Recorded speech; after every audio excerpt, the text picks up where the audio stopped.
Sesaat lagi Anda akan menyaksikan Mutiara Senja, dipersembahkan oleh Pondok Pesantren Al-Islah Bondowoso, didukung oleh Amalis Air Mineral Alami Al-Islah.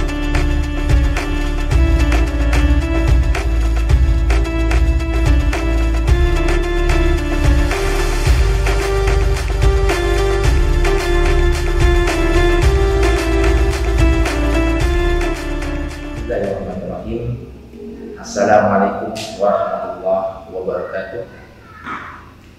Innal hamdalillah nahmaduhu wa nasta'inuhu wa nastaghfiruh wa na'udzu billahi min shururi anfusina wa min sayyiati a'malina may yahdihillahu fala mudilla lahu wa may yudlil fala hadiya lahu.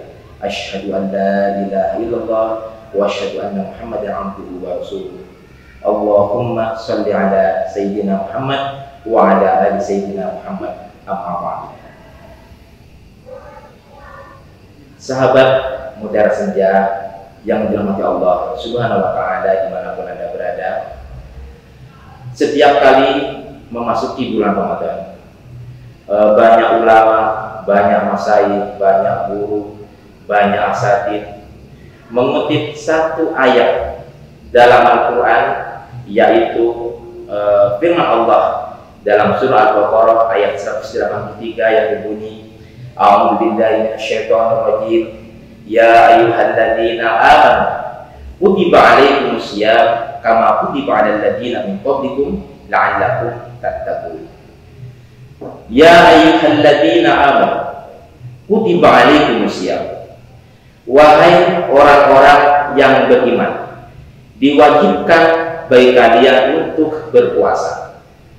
Kata beriman di sini bisa dijadikan sebagai tanda kutip atau penegas bahwasanya perintah untuk melaksanakan puasa di bulan Ramadan ini hanya diperuntukkan kepada orang-orang yang beriman saja, atau orang-orang yang merasa beriman, orang-orang yang bisa melaksanakan perintah untuk berpuasa di bulan Ramadan yang dilandasi dengan iman semata kepada Allah Subhanahu wa ta'ala.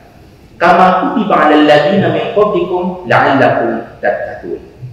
Pertanyaannya di sini adalah, apakah semua orang yang melaksanakan puasa di bulan Ramadan akan dapat menaikkan ketakwaannya kepada Allah Subhanahu wa ta'ala?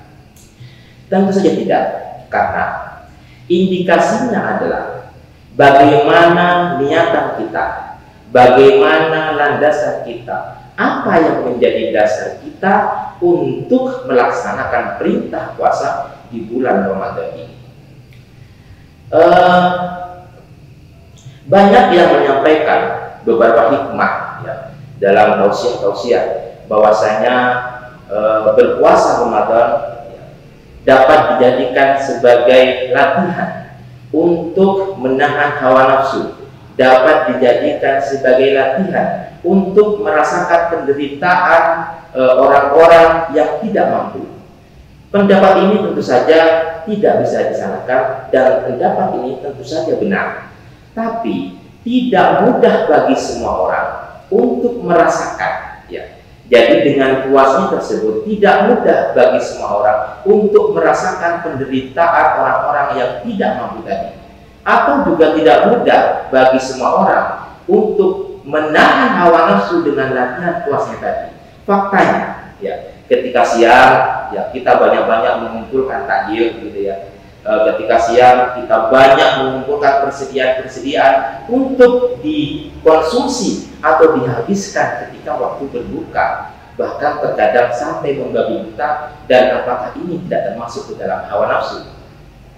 Kemudian ada hikmah juga yang mengatakan bahwa puasa bisa membantu kesehatan kita, walaupun juga tidak mudah bagi semua orang untuk merasakan kesehatan dari manfaat berpuasa.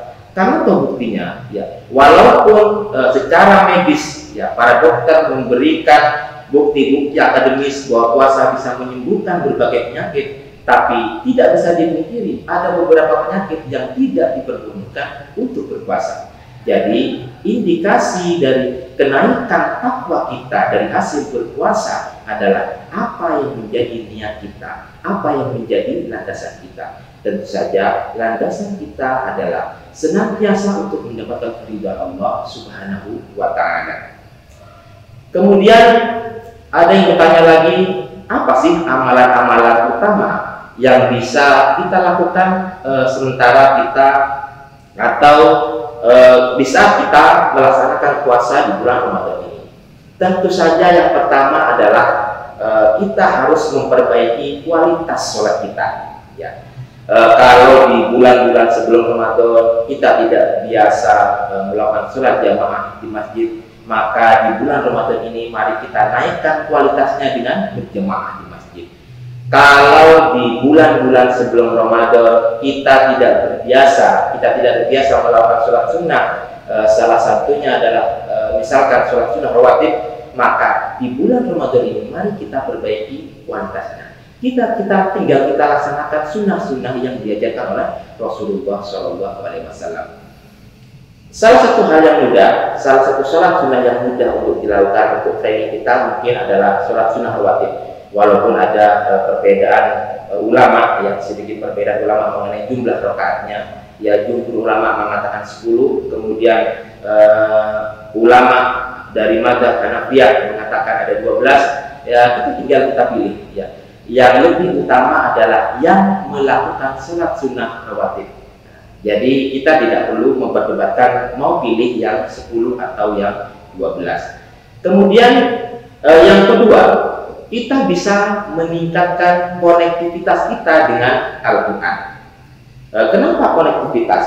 Artinya, ya kita berusaha berinteraksi lebih baik dengan Al-Quran. Kalau di bulan sebelum Ramadan kita terbiasa khatam satu bulan, ya satu bulan, maka mungkin di bulan Ramadan ini bisa kita naikkan lagi menjadi 4 kali dalam 1 bulan. Artinya seminggu kita selesaikan menghatamkan Al-Quran. Dari Ibnu Abbas radhiyallahu anhu ia berkata, karena Nabi Shallallahu Alaihi Wasallam ajwadan nas wa ajwadu ma yakunu fi Ramadan hina yalqahu Jibril wa kana Jibril alaihi salam yalqahu fi kulli lailatin min Ramadan wa yudarisul Quran wa Rasulullah Shallallahu Alaihi Wasallam ajwadu bil khair minar rihi al-mursalah. Nabi Shallallahu Alaihi Wasallam adalah orang yang paling gemar memberi. Semangat beliau dalam memberi lebih membara lagi ketika bulan Ramadan. Tak kala itu Jibril menemui beliau setiap malamnya di bulan Ramadan. Apa yang dilakukan Jibril? Jibril mengajarkan Al-Quran kala itu. Dan Rasulullah Shallallahu Alaihi Wasallam adalah yang paling semangat dalam melakukan kebaikan bagi angin yang bertiup. Hadis riwayat Bukhari dan Muslim. Jadi hadis ini bisa dijadikan sebagai acuan bahwasanya Rasulullah SAW juga mempertinggi atau memperbanyak atau meningkatkan kualitas dalam membaca Al-Qurannya di bulan Ramadan. Dan kita sebagai umatnya, mari kita perbaiki koneksi kita, mari kita perbaiki interaksi kita dengan Al-Quran. Kalau biasanya membaca, kita naikkan lagi dengan tilawah, kita naikkan lagi dengan mempelajari tafsir-tafsir dari para ulama. Dan yang terakhir tentu saja adalah meningkatkan sedekah. Sebagaimana hadis yang telah saya sebutkan di atas, karena Nabi Shallallahu Alaihi Wasallam ajwadan nas wa ajwadu ma yakunu fi Ramadan. Nabi Shallallahu Alaihi Wasallam adalah orang yang paling gemar bersedekah. Semangat beliau dalam bersedekah lebih membara lagi ketika bulan Ramadan. Jadi kalau biasanya di bulan-bulan sebelum Ramadan, ya kita bersedekah misalkan 30.000 atau 50.000 sebulan, maka kita bisa naikkan, ya. Bisa kita tingkatkan di bulan Ramadan. Bahkan kita juga diberi kesempatan, ya, untuk mendapatkan pahala sebagaimana orang yang berpuasa dengan cara memberi sedekah berupa makanan kepada orang-orang yang sedang berbuka puasa. Baik pemirsa yang kami hormati, yang dirahmati Allah dimanapun Anda berada, saya kira demikian yang bisa kami sampaikan. Wabillahi taufiq wal hidayah. Assalamualaikum warahmatullahi wabarakatuh. Terima kasih Anda telah menyaksikan Mutiara Senja. Dipersembahkan oleh Pondok Pesantren Al-Islah Bondowoso. didukung oleh Amalis Air Mineral Alami Al-Islah.